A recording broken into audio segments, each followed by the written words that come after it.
Hello everyone, हमारे channel ईडब्ल्यूडी पर आपका हार्दिक स्वागत है। उम्मीद है आप सब बहुत बढ़िया होंगे और अपनी पढ़ाई तो अच्छे तरीके से कर ही रहे होंगे। तो चलिए शुरू कर रहे हैं हम अपनी करंट अफेयर्स की क्लास। ये जो हमारी क्लास है, ये क्लास है हमारी 6 जुलाई की। तो चलिए शुरू करते हैं हम आज की क्लास। हमारा पहला क्वेश्चन है, 4 जुलाई को हेमंत सोरेन ने झारखंड के मुख्यमंत्री के रूप में कौन सी बार शपथ ली है? तो देखिए, जो हेमंत सोरेन है, जो झारखंड के मुख्यमंत्री बने हैं, इन्होंने तीसरी बार मुख्यमंत्री पद की शपथ ली है। ठीक है, देखिए जो चीफ मिनिस्टर हैं चंपाई सोरेन, उनके रेजिग्नेशन के बाद हेमंत सोरेन ने ही तीसरी बार झारखंड के मुख्यमंत्री की शपथ ली है। ठीक है, और ये किसने दिलाई है शपथ? ये हैं गवर्नर सीपी राधा कृष्णन, इन्होंने इन्हें शपथ दिलाई है। ठीक है, ये किससे रिलेटेड है, किस पार्टी से रिलेटेड है? ये मुक्ति मोर्चा से संबंधित है, मुक्ति मोर्चा। और अब से पहले ये देखिए 13-14 में भी झारखंड के सीएम रहे हैं, 19 से 24 तक ये सीएम रहे हैं। चलिए चीफ मिनिस्टर देख लेते हैं, किसके तहत आता है? ये अनुच्छेद 164 के तहत आता है मुख्यमंत्री की नियुक्ति। मुख्यमंत्री की नियुक्ति कौन करता है? राज्यपाल करता है। और ये किस में आता है? ये हमारे अनुच्छेद 164 के तहत आता है। ठीक है, तो देखिए इसमें क्या है कि विधानसभा चुनावों में जो पार्टी का एक बहुमत प्राप्त नेता है, उसको राज्य के मुख्यमंत्री के रूप में नियुक्त किया जाता है और नियुक्ति करता है राज्यपाल। आर्टिकल 164 को आपने याद रखना है। चलिए अगला प्रश्न हम देखते हैं, निम्न में से किसे राष्ट्रीय चिकित्सा आयोग का अध्यक्ष नियुक्त किया गया है? तो देखिए राष्ट्रीय चिकित्सा आयोग के जो अध्यक्ष नियुक्त किए गए हैं वो हैं doctor B N Gangadhar. Doctor B N Gangadhar को राष्ट्रीय चिकित्सा आयोग का अध्यक्ष नियुक्त किया गया है। ठीक है, अब देखिए इन्हें किसके द्वारा नियुक्त किया गया है? एसीसी। एसीसी यानी appointments committee of the cabinet. ठीक है, इन्होंने गंगाधर को, जो बी एन गंगाधर हैं, डॉक्टर बी एन गंगाधर, उन्हें नेशनल मेडिकल कमीशन का चेयरमैन नियुक्त कर दिया है। ठीक है, ये क्या थे? ये medical assessment and rating board के चेयरमैन थे। और इन्हें फॉर्मर चेयरमैन यानी किसके स्थान पर नियुक्त किया गया है? इन्हें नियुक्त किया गया है सुरेश चंद्र शर्मा। ठीक है, सुरेश चंद्र शर्मा के स्थान पर इन्हें नियुक्त किया गया है। और जो नेशनल मेडिकल जो आपका ये कमीशन है, इसका जो टेन्योर है वो कितना है? 4 इयर्स का है, या अधिकतम आयु 70 वर्ष तक, इनमें से जो भी पहले होगा वहां तब तक ये इसके प्रमुख रहेंगे। ठीक है, नेशनल कमीशन जो है हमारा, नेशनल मेडिकल कमीशन, इसकी बात कर लेते हैं। ये एक स्टैट्यूटरी बॉडी है। ठीक है, जो medical education, medical professionals, institutes and research related सारे काम सिर्फ जो नेशनल मेडिकल कमीशन है यही देखती है। ये कब स्टैब्लिश हुई थी? 25 सितंबर 2020 को इसकी स्थापना हुई थी। किसके स्थान पर? Medical council of India. पहले किस नाम से ये जाना जाता था? पहले जो देखिए, जो पहले मेडिकल काउंसिल ऑफ इंडिया था, उसके स्थान पर अब जो है स्थापना कर दी गई है नेशनल मेडिकल कमीशन की सन 2020 में। ठीक है, 25 सितंबर 2020 को इसकी स्थापना कर दी गई है। चलिए अगला प्रश्न हम देखते हैं, 12वां विश्व हिंदी सम्मान किसे दिया गया है? तो जो 12वें विश्व हिंदी सम्मान से सम्मानित किया गया है डॉक्टर उषा ठाकुर को। ठीक है, जो डॉक्टर उषा ठाकुर हैं, इन्हें 12वें विश्व हिंदी सम्मान से सम्मानित किया गया है। ठीक है, ये कहाँ ऑर्गेनाइज हुआ था? ये नेपाल में इसका आयोजन किया गया था। और ये किस लिए दिया जाता है? ये जो सम्मान है विश्व हिंदी सम्मान, ये किस लिए दिया गया है? तो ये हिंदी साहित्य के विकास में योगदान के लिए इन्हें ये अवार्ड दिया गया है। और देखिए इन्होंने क्या किया है, डॉक्टर उषा ठाकुर जो है, इन्होंने क्या किया है, हिंदी और नेपाली में इन्होंने 40 से भी अधिक जो साहित्यकार हैं उनकी रचनाओं का हिंदी और नेपाली भाषा में ट्रांसलेशन किया है। ठीक है, इन्होंने ट्रांसलेट किया है 40 से भी अधिक जो राइटर्स हैं उनकी बुक्स का हिंदी भाषा में और नेपाली भाषा में। ठीक है, और इन्होंने हिंदी के साथ साथ नेपाली को भी इन्होंने महत्व दिया है और नेपाली भाषा के लिए भी इन्होंने भाषा में सहयोग किया है उसके विकास के लिए, इसलिए इन्हें ये सम्मान दिया गया है। तो देखिए जो उषा ठाकुर हैं उनको ये ऑनर देने की घोषणा वैसे फिजी में हुई थी। फिजी में आयोजित जो 12वां वर्ल्ड हिंदी कॉन्फ्रेंस यानी विश्व हिंदी सम्मेलन था 2023, उसके दौरान इनकी घोषणा की गई थी। चलिए अगला प्रश्न हम देखते हैं, निम्नलिखित में से कौन सा विश्व का सबसे बड़ा अंतरराष्ट्रीय समुद्री अभ्यास है? तो जो पूरे विश्व का सबसे बड़ा अंतरराष्ट्रीय समुद्री अभ्यास है उसका नाम है रिमपैक यानी रिम ऑफ द पैसिफिक। ठीक है, रिम ऑफ द पैसिफिक ये विश्व का सबसे बड़ा अंतरराष्ट्रीय समुद्री अभ्यास है। ठीक है, तो ये किसने किया है? इंडियन नेवी ने पैसिफिक ओशियन यानी प्रशांत महासागर में स्थित जो हवाई आइलैंड है, ठीक है, जो हवाई द्वीप है ना, उसके पर्ल हार्बर पर ये जो रिमपैक एक्सरसाइज है वो ये आयोजित हुई थी। इसमें इंडियन नेवी ने हिस्सा लिया। इसका शॉर्ट नेम रिमपैक है। ठीक है, हवाई के पर्ल हार्बर पर ये आयोजित हुई है। ये कब से कब तक आयोजित हुई? 27 जून से 7 जुलाई तक इसका आयोजन होना है। ठीक है, और इस वर्ष जो रिमपैक है 2024 उसका जो नेतृत्व है वो किसने किया है?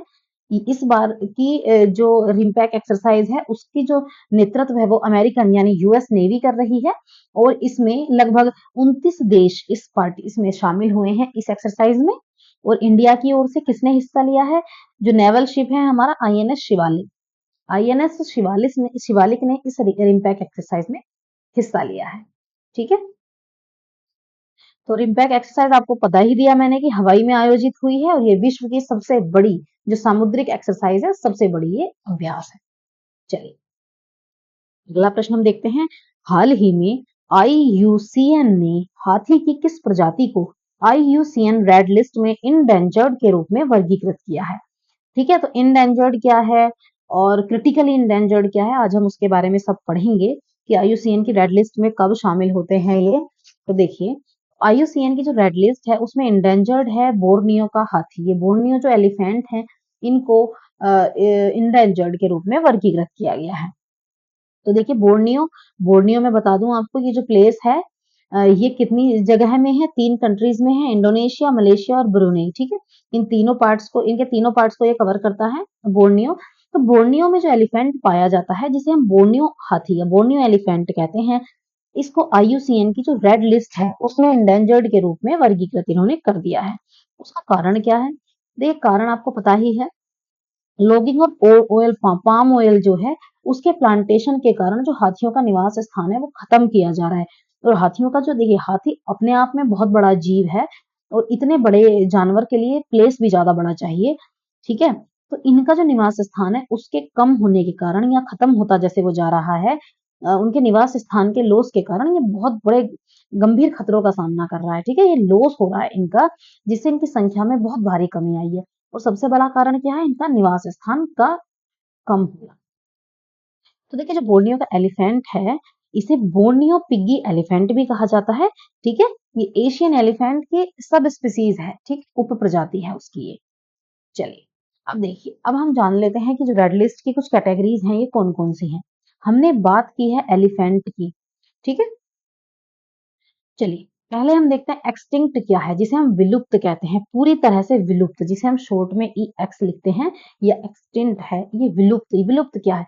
विलुप्त का मतलब है ये वो प्रजाति हैं जिनका कोई भी जीवित जो जीव है, जिस प्रजाति का कोई भी अभी जीव जीवित नहीं है, इनका कोई भी जानकार मेंबर या ज्ञात मेंबर अब जीवित नहीं है, तो उसे विलुप्त कह दिया जाता है कि ये प्रजाति जो यूएन हमारी आईयूसीएन की जो लिस्ट है उसमें ये प्रजाति पूरी तरह से विलुप्त हो चुकी है, यानी अब इसका कोई भी जीव ज्ञात अब जीवित नहीं रहा है।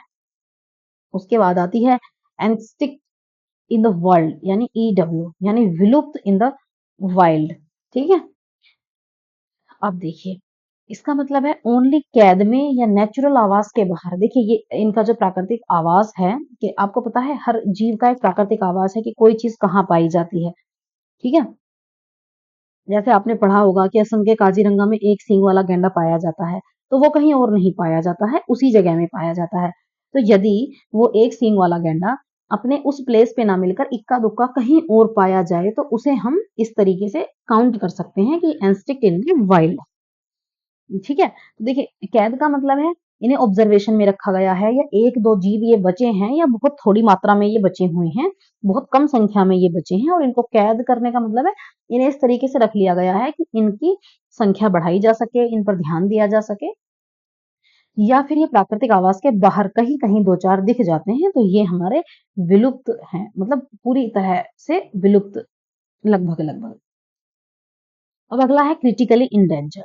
क्रिटिकली इंडेंजर्ड का मतलब है गंभीर रूप से संकटग्रस्त, जैसे कि जो ऐसे जीव, पशु पक्षी, ऐसे जीव जो बिल्कुल ही विलुप्त होने की स्थिति का सामना कर रहे हैं या बिल्कुल विलुप्त होने की स्थिति में हैं, उन्हें हम क्रिटिकली इंडेंजर्ड या गंभीर रूप से संकटग्रस्त की इस कैटेगरी में रखते हैं।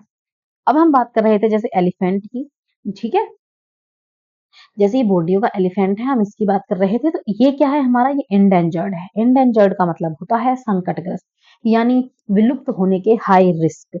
इसका मतलब होता है जैसे कि अभी ये हाथी अपने निवास स्थान को कम होने की वजह से इनकी संख्या कम होती जा रही है, यदि इन पर ध्यान नहीं दिया गया तो ये भी धीरे धीरे इंडेंजर्ड से क्रिटिकली इंडेंजर्ड, और क्रिटिकली इंडेंजर्ड से एक्सटिंक्ट इन द वाइल्ड, और उसके बाद एक्सटिंक्ट की कैटेगरी में शामिल हो सकते हैं। ठीक है, इसका मतलब ये विलुप्त होने की इस समय हाई रिस्क का ये सामना कर रहे हैं, इनके लिए इन पर ध्यान देना होगा यदि हमने इन्हें बचाना है। ठीक है, तो ये मुख्य स्थितियां हैं कि रेड लिस्ट में किस तरीके से कैटेगराइज किया जाता है और कौन कौन सी कैटेगरी है। ठीक है, तो चलिए IUCN की बात कर लेते हैं। IUCN का मतलब होता है international union for conservation of nature. ठीक है, क्या कहते हैं हम, international union for conservation of nature. ये क्या है, एक ग्लोबल ऑर्गेनाइजेशन है जो प्रकृति के कंजर्वेशन और नेचुरल रिसोर्सेज के सतत उपयोग को बढ़ावा देने के लिए ये काम करता है। ठीक है, और इसीलिए जीव जंतु जितने भी हैं उन सबको, पेड़ पौधों को भी, न केवल जीव जंतु, पेड़ पौधों को भी ये कैटेगराइज करता है कि ये अब किस स्थिति में है, इस पर, यानी कि यदि ये किसी क्रिटिकल बहुत ही इंडेंजर्ड स्थिति में है तो उस पर ध्यान देने की कितनी आवश्यकता है ताकि हम उसे बचाए रख सकें। अच्छा, IUCN की स्थापना कब हुई थी, 1948 में इसकी स्थापना हुई, और इसका हेडक्वार्टर है ग्लैंड, स्विट्जरलैंड में। ठीक है, चलिए अगला प्रश्न हम देखते हैं। उपन्यासकार इस्माइल कदारे का निधन हो गया है। इस्माइल कदारे का संबंध किस देश से है, तो जो इस्माइल कदारे हैं इनका संबंध है आपका अल्बानिया से। ठीक है, तो ये कौन है, ये एक उपन्यासकार हैं और कवि हैं। ठीक है, इनका 88 वर्ष की आयु में निधन हो गया है। कहाँ हुआ, तिराना। ठीक है, अल्बानिया की कैपिटल तिराना में इनकी मृत्यु हो गई है। इनके प्रमुख नोवेल हैं, किस लिए जो फेमस हैं वो देख लीजिए। ये है the general of the dead army, ये लिखा इन्होंने 1963 में। अगला है क्रॉनिकल इन स्टोन, 1977। फिर लिखा इन्होंने ब्रोकन अप्रैल, 1978 में। फिर इन्होंने लिखा द कंसर्ट कंसर्ट, लिखा इन्होंने 1988 में। इन्हें वर्ष 2005 में मैन बुकर इंटरनेशनल प्राइज से सम्मानित किया गया। ठीक है, और लिटरेचर के लिए इन्हें न्यूज़तात इंटरनेशनल प्राइज 2020 में दिया गया। चलिए अगला प्रश्न हम देख रहे हैं। चर्चा में रहा अहोम मोइदम, क्या नाम है, अहोम मोइदम किस राज्य में स्थित है, तो देखिए अहोम मोइदम है वो आपका स्थित है असम राज्य में। ठीक है, ये किस लिए चर्चा में है, इसको देख लेते हैं। देखिए असम का ये चैरेडियो डिस्ट्रिक्ट है, इसमें ये स्थित है, अहोम एरा के नाम से ये प्रसिद्ध है। ठीक है, अहोम एरा इसे कहते हैं कि, तो अहोम एरा में ये बना हुआ है, अहोम मोइदम इसका नाम है। तो इसको यूनेस्को की जो वर्ल्ड हेरिटेज लिस्ट है उसमें शामिल करने की सिफारिश की गई है। ठीक, इसमें आपको यहाँ थोड़ा क्लियर नजर आ रहा होगा, इसका नाम है अहोम मोइदम। ठीक है, ये आप देख पा रहे हैं, तो इसको यूनेस्को की लिस्ट में, वर्ल्ड हेरिटेज साइट में इसको शामिल करने की बात कही गई है, ये असम में स्थित। ठीक है, इसलिए ये अभी चर्चा में है। अगला प्रश्न हम देखते हैं। हाल ही में DRDO ने रुद्रम 1 मिसाइल का सफल परीक्षण किया है। रुद्रम 1 मिसाइल जो है उसके बारे में सही बात क्या है। ठीक है, तो आपको बताना है कि ये कौन सी मिसाइल है। देखिए इसके बारे में हम सारी चीजें अभी कवर कर लेंगे, वैसे ये हम आपको बता दें ये एयर टू सरफेस मिसाइल है। ठीक है, तो देखिए इंडिया ने अभी क्या किया है, अपनी first indigenous anti radiation missile, इसका नाम है रुद्रम 1, इसका सफलतापूर्वक परीक्षण किया है। कौन सी मिसाइल है ये, first indigenous anti radiation missile. ठीक है, ये जो मिसाइल है ये आपकी एयर टू सरफेस यानी हवा से पृथ्वी पर मार करने वाली मिसाइल है। और भारत की पहली, देखिए मैंने आपको बताया है, जब भी भारत में पहला, विश्व में पहला, महिलाओं में प्रथम, इन चीजों को तो आप बिल्कुल हाईलाइट कर लें, नोट करते हुए चलें। तो ये क्या है? भारत का पहला इंडिजेनियस एंटी रेडिएशन मिसाइल है। इसको किसने विकसित किया है? इसको डीआरडीओ ने विकसित किया है, यानी defence research and development organisation. ठीक है, डीआरडीओ द्वारा ये विकसित है। इंपॉर्टेंट बात क्या है? इसकी रेंज है 500 मीटर से 15 किलोमीटर। ठीक है, 500 मीटर से लेकर इसकी रेंज 15 किलोमीटर तक है।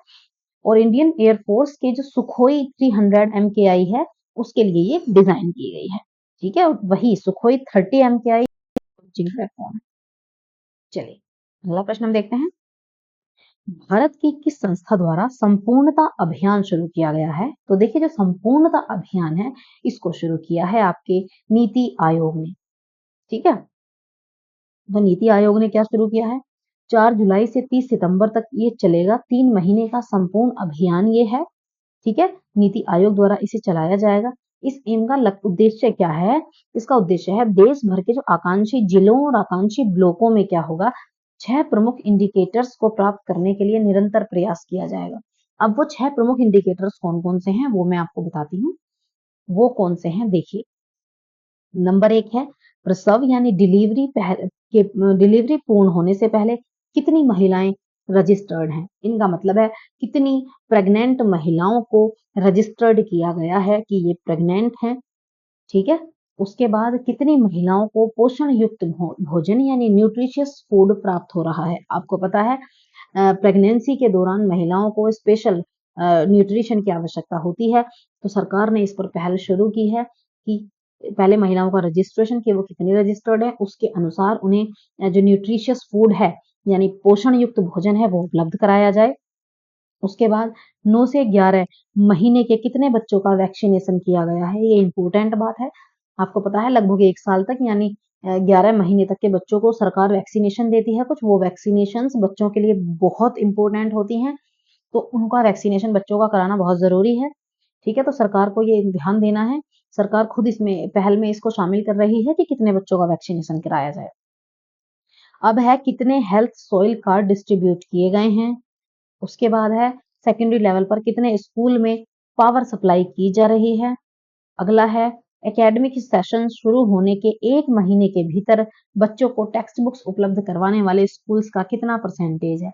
तो देखिए, ये जितने भी 6 पहल हैं, ये बच्चों के बिल्कुल जन्म से पहले से शुरू की जा रही है और उनके स्कूल तक। ठीक है, तो उनकी जो बेसिक एजुकेशन है उस पर ये पूरी तरह ध्यान दिया जा रहा है। ठीक है, चलिए नीति आयोग इसे शुरू कर रहा है, तो नीति आयोग के बारे में जान लेते हैं। नीति आयोग NITI, जिसको हम कहते हैं national institute for transforming India. ठीक है, कब इसकी स्थापना हुई आपको पता है? योजना आयोग की जगह आपका नीति आयोग आया है। कब फॉर्म में आया है? कब फॉर्म ये हुआ है? 1 जनवरी 2015 से। इसके जो चेयरपर्सन है वो देश के PM होते हैं।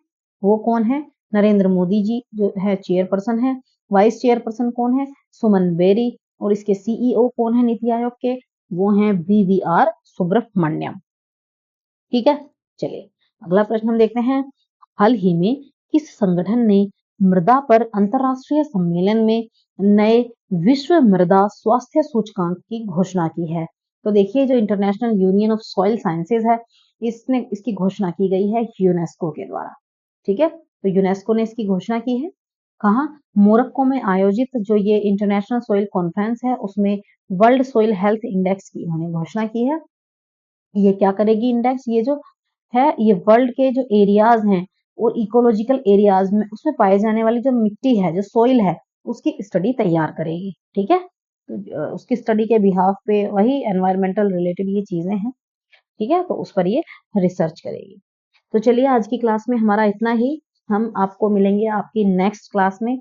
ठीक है, तो यदि आप हमारे चैनल पर नए हैं तो चैनल को सब्सक्राइब करें, वीडियो को लाइक एंड शेयर जरूर करें। तो ठीक है, चलिए मिलते हैं आपको नेक्स्ट क्लास में। Thanks for watching.